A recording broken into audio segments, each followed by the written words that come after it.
Hey guys, I'm back with another weekly chat, and I have a feeling this is going to be a long one. So if you want to pause the video, go get a snack and something to drink, now's the time to do it. And then we can just all have a long chat together. So how have you guys been doing this week? I've been doing pretty good. Nothing like majorly bad has happened, but there have been some frustration. So I've had some ups and downs with some really good things, and then just with some frustrations that have just made me frustrated. Most of this chat is going to be about eBay, but if any one of you guys are not interested in that, I'm going to save the eBay chat to the end and talk about the other stuff at the beginning. That way, if you just are here for the other stuff that's happened this week or stuff that I've noticed and not interested in eBay, you can just watch this first and then watch something else later. So last week, after I filmed my chat video, I went out to Ulta to buy my favorite hairspray. This is a necessity purchase for me. So if you guys missed the no-buy chat that I did a few weeks ago, I was going to allow myself to buy items or things that are necessities for me. For example, food is a necessity, putting fuel in my car. And then I also said if it's an item that I use on a daily basis and I run out, I'm going to, or maybe before I run out, I'm going to allow myself to purchase those items and hopefully stay good and not buy any unnecessary items. So last week I went out to Ulta. They had my favorite hairspray on sale. It is an expensive hairspray, so when it's on sale, I want to stock up on it, but I didn't want to go too crazy with the stockpiling, so I ended up going out to Ulta. I bought 2 cans of it.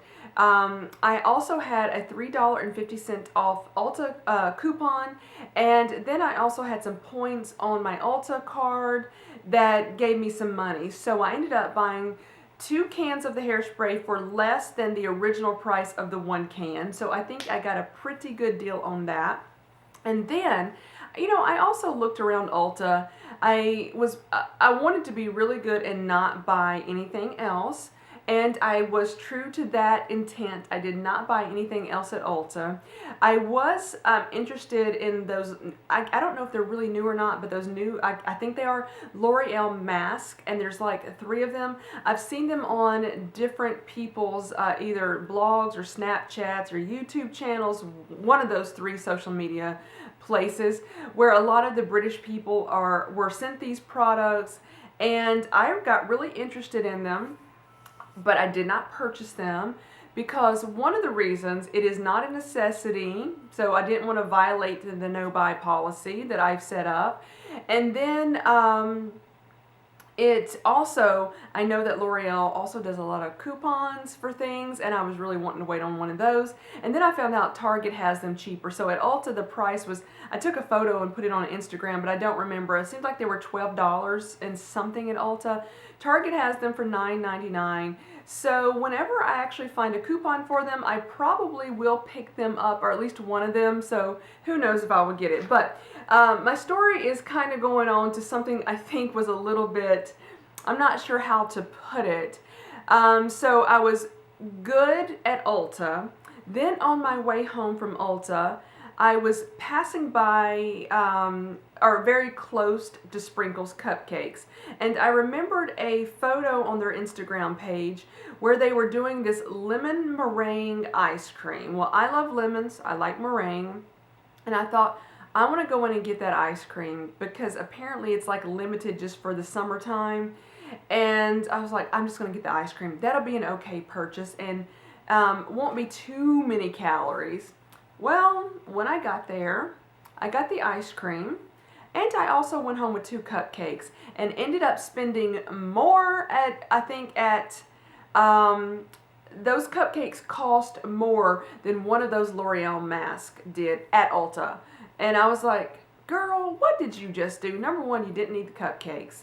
Number 2, you just spent money you didn't need to spend that I could have actually got a product that I could have used for a long time. So I feel like I kind of messed up with that purchase at Sprinkles. I really should have been good and number 1, not went at all, or just stuck with the ice cream and then not got the cupcakes. And on that note, one of the cupcakes was awful, awful, awful, awful. It was the, now I love sprinkles, and I'm not here to put them down, but it was the lemon blueberry cupcake. I love lemons. I love blueberry flavored. This was probably hands down the most disgusting tasting. It didn't look disgusting. It was pretty cupcake, but the most disgusting tasting cupcake I have ever had. I don't know if it was normally that flavor or if I just got a bad one. It was horrible. The other cupcake was a cherry one. I don't remember the name. It was good though. It was really, really good, and I would love to have one right now. So let's move on past that conversation, that topic. I got an email. For some reason, I get emails from Chanel. I guess I signed up for them. I don't know why. I don't really buy a lot of Chanel products. I do love their lip glosses, and that may have been why I signed up for it originally. But I got an email this week that they have a Chanel No. 5, that fragrance, hair mist, and it is $65. So it's a mist to spray on your hair, I guess to make your hair scented like the Chanel No. 5 fragrance. Well, number one, I don't think I would make a purchase of a hair mist that is $65. I think that's a bit pricey. And number two, I put so many other hair products on my hair that I'm thinking, what would that scent end up being in the long run? So maybe if you don't put any hair products on your hair, or at least scented hair products, that may be a good idea. I don't have an issue with the hair mist. I just have an issue with the price. And then with me, I do realize it's Chanel, but with me, I'm thinking all these other scents going on, that may end up being disgusting. I don't know, but if any of you guys have ever tried any scented hair mist, do you find that they mix with your hair products? What is the outcome of that? I'm not sure. I was watching Tanya Burr's I think it was on her Snapchat, where she was asking people to go and give a review or a rating of her book on Amazon.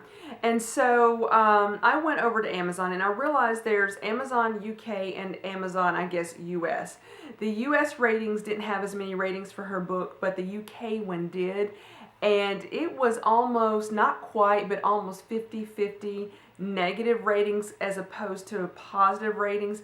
I remember when I looked, it was 43% negative, or like 1-star ratings.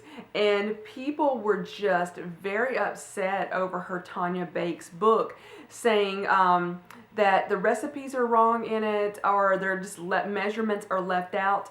I do remember her tweeting out or saying something, and she tweeted that some of the measurements are incorrect in the book. It wasn't her fault, that I guess the publisher, whatever happened, the measurements were wrong, and they reissued some corrected pages that you could print out and I guess put in the book. I did go and download, I think they were PDFs, so I downloaded the PDFs of those recipes. I did not print them out. I can just go back to the computer if I were going to make those recipes. So far I have not chosen to, or have not made any recipes from her book, or cooked anything from her book, to baked anything. And then other people were also saying, giving her bad ratings because they claimed she has used recipes from Nigella, and there was another lady, I don't remember her name, but they basically accused her of stealing other people's recipes. They said it's just everybody else's. Nothing is original in the book. And then they said that the measurements are wrong, and then people were saying that it's just another case of a YouTuber getting a book deal and they were just pushing it through, and basically the book is just garbage. So I think the book is very pretty. I like it. I like Tanya. I like her videos. But I could see where these people are coming from. It is, even though it looks beautiful, it's just not a professional job. And the same thing was in her book. I found mistakes in her first book. It wasn't proofread very well.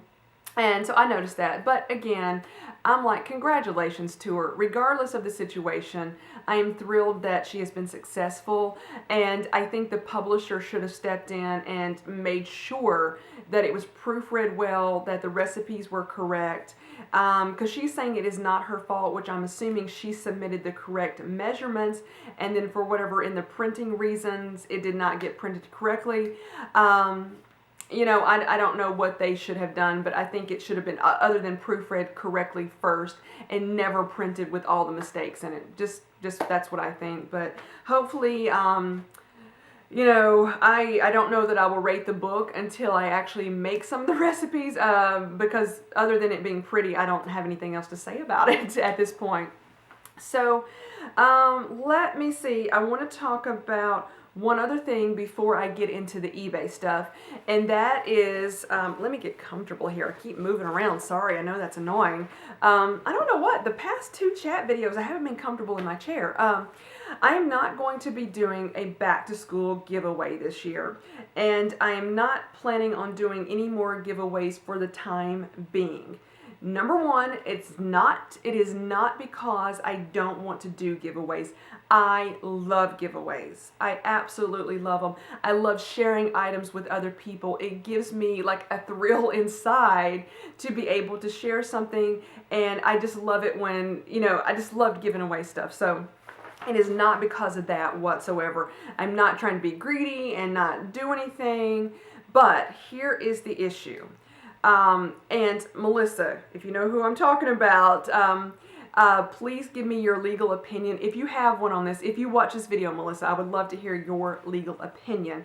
So, here's what little bit of knowledge I personally know, and then I'll tell you what I have heard and have not been able to verify it. So, giveaways are legal in most states. I can't speak for every place.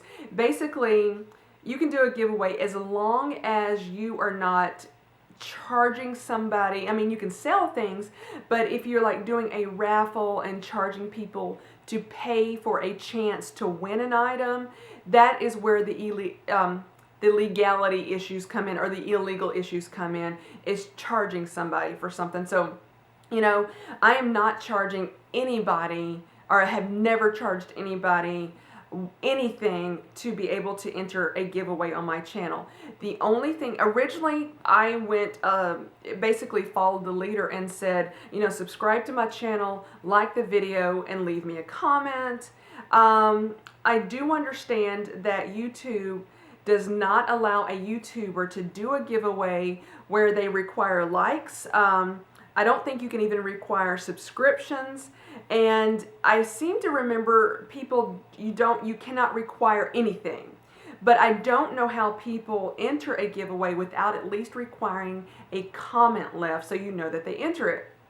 I have read over the policy. Most of it is very confusing, and I did not understand a lot of the YouTube's policy. So there is where my limited knowledge is. What I have heard and have not been able to verify is that YouTube only allows a YouTuber to show the items that they are giving away through the YouTube platform. I have heard that you are not allowed to actually run the giveaway on YouTube. You can do it on a blog, you can do it, I think, on Twitter, but again, I'm not 100% sure, and I think you can do it on Instagram. Those are all what I have heard.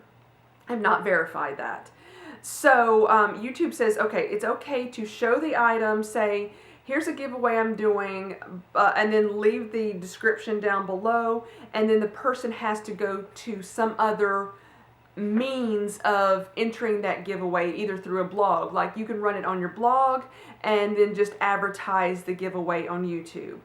And I've also heard that if you don't follow the rules properly, somebody can go and report you as the YouTuber to YouTube or to Google, and they can suspend your account. And that is what I'm afraid of happening. So that's why I asked Melissa, if you watch this video, please let me know if you have looked at this or anything, or if you don't mind helping a sister out here. I'm just curious what is the actual truth about that. You know, so that is why I am not doing any giveaways for the future time being, because I am afraid that I don't want to do anything wrong, and I want to follow the rules. That's number one.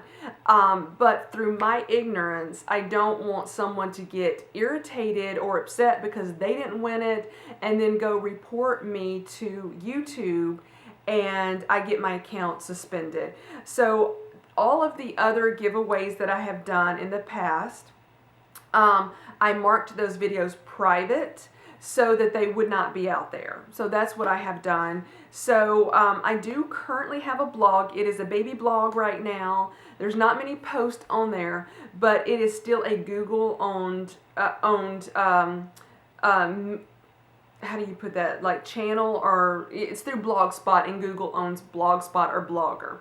So I am not even sure that I would be allowed to host the giveaway on my blog because of the fact that it is a Google owned entity.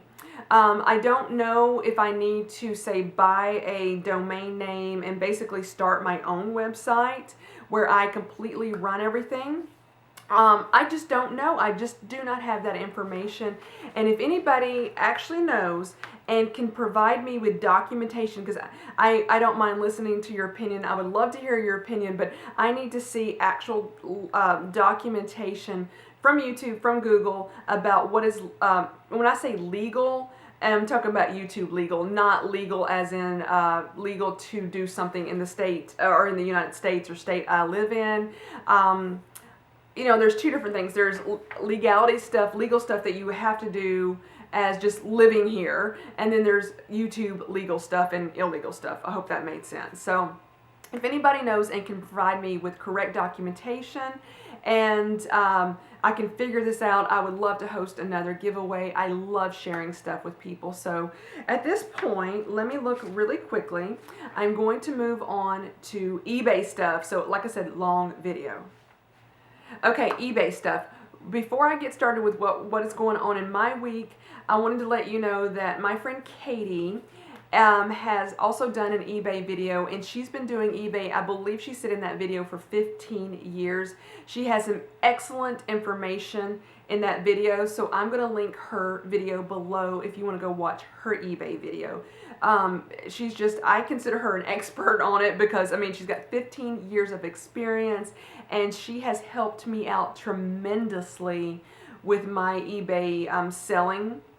So just quickly to catch up, or to recap, if you guys don't know, I've been selling on eBay for a little over a year. I want to say I started on March the 28th or 29th of 2015. I started originally selling stuff on Poshmark around late summer of 2014. So I've actually been selling stuff for almost 2 years, but eBay just a little over a year. So the best week I have ever had selling wise in the past was I sold 10 items in 1 week. And that's been a long time ago, sometime last year, and it's been sporadic. You know, it's kind of like I will, if I add a bunch of new stuff, stuff really starts selling, I do really well, and then if I don't add any stuff, it just kind of gets really stagnant, and I may sell 1 to 2 items a month. So I recently saw, and I think I'm going to do a blog post where I get more detailed, or if anybody just prefers to read that instead of listening to my rambling. I recently watched a video by Lydia Elise Millen where she was actually doing a reveal of a Chanel purchase that she had made, and she said in the video that she sold a YSL bag to be able to help fund the Chanel bag, and it triggered a thought in my mind that I need to let go of more stuff. I am just holding on to stuff that is, a lot of times I'm holding on to my designer stuff even though I'm not using it. And it triggered a thought, if I'm not using the item, let it go and sell it. Let somebody else love the item and have the item, and get the money from it, put it towards an item on my wish list. But in addition to that, there was so much stuff, even though it may fit, I just wasn't using it. I have more non-designer stuff than I do designer stuff listed. There's only just 2, maybe 3 items that were designer that I've listed. The rest of it is just normal stuff, clothing, some watches, stuff like that. So I have been just, after watching her video, and not only her video, but also just I've been thinking I need to get rid of this stuff. I'm just like on a mission to get this stuff gone. And plus, it makes you feel so good to get this stuff out of the house and then make a little bit of money in the process. So it has made me feel really good. So in the past 2 weeks, I have listed probably 50 to 60 items. In the past 2 weeks, before that, I think I had around 30 items listed on eBay. And then I just went through a massive clear out of my closet. I went through stuff. I went through my watch collection, and I'm letting go of several watches that I just was not using. I'm letting go of some Prada shoes. As much as this pains me to admit this, I do have one of my pairs of Christian Louboutin shoes there. They're the leopard print ones. I need to do a separate video about that. I have regrets over the Christian Louboutin purchases. I'm going to do a separate video on that. So regardless, let's keep talking about eBay. So last week was pretty good. I got paid. I don't know how many items I sold last week, but I got paid for 2 items. Last week's chat video, I mentioned that I didn't get paid from one item. It sold Friday night of last week, and then she never paid for it. It's currently, as of the filming of this video, the unpaid assistant has been turned on, and I should be receiving that item back it should be relisted in the next couple of days. So this week rolls around. So since Sunday of last week, I have currently sold 13 items. That is a record for me, and I have been paid for 11 of those items. So I've had 2 non-payers this week. One person didn't communicate, they just didn't pay, and then another person bought something. It was on July the 20th. I received an email from her on the 22nd that she had unexpected bills to come up on the 21st, and she couldn't pay for the item. So on one hand, I appreciate communication, and so she asked me to cancel the item.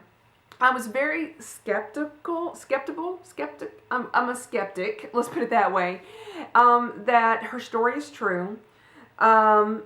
Because she bought the item on the 20th, so she had, I'm assuming, had money on the 20th. Why didn't she just pay for it then? And then she states on the 21st she didn't have any money. So I responded back with an email. It wasn't rude. In my opinion, it wasn't rude, but it was stern. And I told her, I said, you clearly are saying you had, it's implied that you had money to pay for the item on the 20th, but yet you didn't pay. I will cancel this transaction, but I'm disappointed. She emails me back with a long email telling me how rude I was to her, telling me how horrible her life is, and then she goes through a whole plethora of stuff that is wrong in her life and why she can't pay for the item, and all this stuff is going on, and that I was rude to her because my only concern in life is not being able to receive payment for eBay. She accused me that I'm only concerned, in my life, I only have concerns that people don't pay, which is so not true. So, and she just went through this whole list of horrible, horrible stuff that is happening in her life. It's potentially true, but I absolutely do not believe her whatsoever, because I have been lied to several times, and I have discovered over the course of my life that when people are lying, their story tends to get really elaborate, and they will just start making up stuff why they can't do something, and the story just gets elaborate and elaborate and elaborate, which is what her story did. And then times were jumping around. Supposedly at the time she was buying the item, she was somewhere else and there was trauma going on. She's broke, she can't afford anything, and I'm like, if all of that is true, what was she doing shopping on eBay? That's my question. So I honestly 100% do not believe any of her story whatsoever. I think she just made it up and was lying to me because she had buyer's remorse. That is what I believe. So I responded back to her email and I said, I did say I'm sorry, because if this is true, I do feel bad for her if it is true, even though I don't believe her. But I said, I'm sorry for everything that's happened to you. I hope things get better for you. I said my intention was not to be rude, but to be stern, because you are the 3rd person in 6 days who has not paid for an item that they have bought. So she emailed me back, and she did apologize for being rude to me. And then she doesn't accept the cancellation item, where the buyer has to go in and say, yes, I agree to cancel, whatever. So I had to email her this morning and say, will you go in and do whatever the email says from eBay so I can relist my item. So that was some drama on an item. But overall, I have sold, been paid for 11 items. It has been great. I just remembered another eBay story this week that, again, somebody's lying to me. And I thought I would share it, so I'm going to insert this clip in the video. So on the pair of Christian Louboutin shoes that I have listed, they have gotten a lot of inquiries this week, and a lot of offers have come in. So far, none of the offers at this point in time I'm willing to accept. And I was getting some offers, and then I turned them all down. So somebody had emailed me and made me literally, I think it was the lowest offer of them all. And I emailed her back and I said, I'm declining your offer. And then I put information in there. I says, I have turned down offers, and I put the highest amount of offer that I had turned down. And I said, I just can't accept that amount. Well, she emails me back. She said, no problem, I understand, but I just can't pay the amount you're asking. No problem, I have no issue with that. But here is where her story got a little cray-cray. She left a comment in her email. She says, Saks has all, she said all in her email, all of their Christian Louboutin shoes 70% off. That was what her email said. Well, I can get a little snippy sometimes, and I can be a little, aggressive, but I didn't want to be really mean. So I knew that wasn't true, but just to prove it, I went online, looked at Saks. There was not one single Christian Louboutin item on sale on Saks' website. So I emailed her back, and I was potentially condescending, but I don't know if she realized it. I said, wow, that is so amazing. Too bad none of the Christian Louboutin stuff is on sale online. And I don't think she got my sarcasm. So she emailed me back and said, yeah, you have to call the store, and if a sales associate is not busy, they will give you the deal. I mean, who in their right mind believes any of that? Really? I mean, it wasn't true. It is potential that there may have been one or two pairs of Christian Louboutin shoes that were placed on sale in Saks. Nordstrom's did the same thing during their designer sale. They had a few of the shoes on sale, not many, and it is possible that there was nothing left online, but if you call the store, you could ask them, hey, do you still have this pair? But you have to know what pair was on sale, and they could go look and see if they had your size. But she literally said all of the brand was on sale. And then she emailed me back again and said, also just wanted to let you know that Saks has their Chanel stuff 40 to 50% off. I'm like, no, just don't lie to me, So I thought I would just insert this extra clip because I didn't want to leave that story out. I'm looking down here. I've got another story that happened this week. So I listed a Mickey Mouse watch for $30. The batteries were working properly. It was, I believe, in good working condition. Based on the weirdness of the band, it was a really strange band, and I ended up hating the band. It irritated me. It has like a traditional, a buckle. It has a traditional buckle, but it also has a clasp where you click it. And so it is just difficult to deal with. It irritated me, but because of where that clasp ended up, it left wear patterns on the leather band. So, I clearly showed photographs, described what was going on. I get an offer for $15. So they offered me 50% less than what I have it listed for. So, and then I took screenshots of this guy's messages. So I was going to read this to you. So offers me $50 and says, I'm a wholesaler and I will pay ASAP if accepted.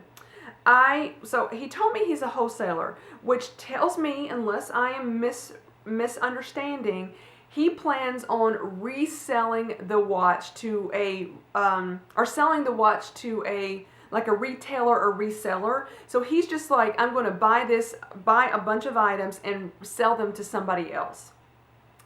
So I responded back with a counter offer of $28 because, number one, I do not care what somebody does with the item after they buy it. I don't. It's their item now. I don't care. But I am not going to give away an item and take a huge loss so that someone can turn around and resell it for profit. If, pay me what I'm asking, and then you can turn around and do whatever you want to with it. That's all I care. But I'm also, all of my items I have listed, I believe all of the items I have listed, I have the, it's not the buy it now, it's like, oh, what's it called? I don't remember. Basically, I will entertain offers. So if somebody makes an offer, I can accept it, counter, or deny it. Because I find that if somebody gives me a reasonable offer, I accept almost all reasonable offers. And sometimes I negotiate, but when he told me he was a wholesaler, I was like, dude, I countered at $28. I actually would have been willing to accept 20. So if he would have offered me 20 and left that wholesaler part out, I would have never countered. So he comes back and offers me $17.50 and makes a statement that says, this offer is $2.50 more than my last offer. I know I'm bad at math, but I know that $17.50 is $2.50 more than $15. And then he puts in a note, says, this is all this watch is worth. Is $17.50, which tells me that is a lie because he is a wholesaler. If that is all the item is worth, he is going to lose out and will not be able to sell this item for any more money because he's going to lose money on shipping and the item. He's lying to me at this point because if that is all it is worth, why would he waste his money on an item that he would basically just be exchanging the item and making no profit? So I do get a little confrontational sometimes in my eBay emails. It's very rare that I get confrontational, but I will call people out when I see it, the need. So I emailed him back and said, sorry, I can't accept your offer. You tipped your hand when you told me you were a wholesaler. You clearly want to resell this watch for profit. I don't care what people do with the item when they buy it, but I'm not going to give it away. Then he emailed me back and said, keep your watch. It will cost you a lot more than what I have offered to replace all 3 batteries in the watch. Number one, the batteries were working perfectly. There was no issue with the battery, so I don't know why he just said that. Then I actually emailed him back and said, LOL, thanks for the laugh, because I was honestly laughing about it. And I had had a bit of a bad day. That was on Monday. And it actually entertained me somewhat. So what is so funny, literally that night, another person bought the watch for the full asking price of $30. And when I looked at these other person's account, they are like a wholesaler as well. They sell watches.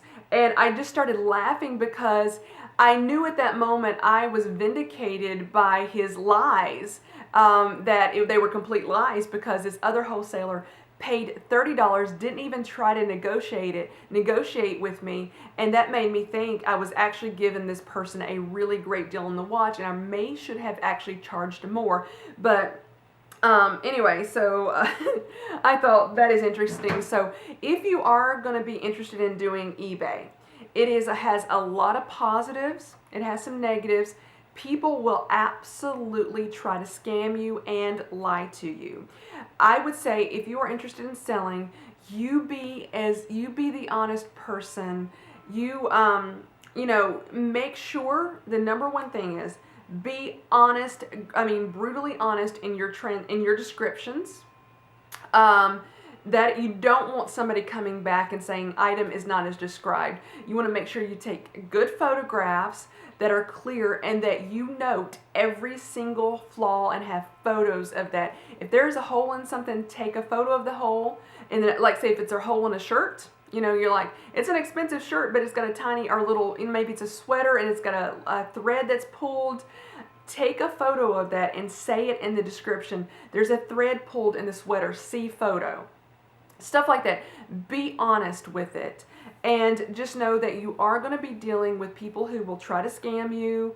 Everybody is trying to get a good deal. Some people do go on there and buy items and resell them. And that is fine if they want to do that. But just be aware that you are going to have to deal with some difficult people, but there are a lot of positives as well.